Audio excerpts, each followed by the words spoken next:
hapësirën për shqiptar, do të komentojmë pikërisht zhvillimet politike në Kosovë që lidhen me presidentin. Nëse do të ketë një dakordësim mes palëve politike, apo do të shohim një ecuri që do t'i çojë drejt zgjedhjeve të jashtëzakonshme. Kryeministri i Kosovës Albin Kurti ka folur në fakt edhe për herë të parë në Kuvendin e Kosovës pas rrëzimit të dekretit presidentes Vjosa Osmani për shpërndarjen e legjislaturës së 10. Të gjitha këto do t'i analizojmë dhe komentojmë. Kam kënaqësinë që me mua drejt për së drejti të bashkohet avokati Ardian Bajraktari. Ju përshëndes, faleminderit që u bashkuat bisedës. Është kënaqësi si çdo herë të jemi së bashku.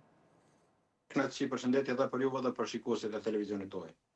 Avokat, në fakt, në këtë deklaratë, zotit Kurti duhet thënë për herë të parë pas gjithë situatës së ndodhur, pas shpërndarjes së parlamentit, blokadës ose pezullimit në një farë forme për të ndërvepruar në kuvend, kemi parë këtë deklaratë të parë, i cili thasë u dëshmua se dekreti ishte në shpërputhje me kushtetutën, teksa shtoi se asnjë president nuk mund të shpërndajë vullnetin e popullit pavarësisht presionit afateve dhe paqartësive kushtetuese dhe ndër të tjera. Dhe më kryesorja, sipas zotit Kurti, vendi nuk ka nevojë të shkojë në zgjedhje të reja, por të ketë bashkëpunim për zgjedhjen e presidentit.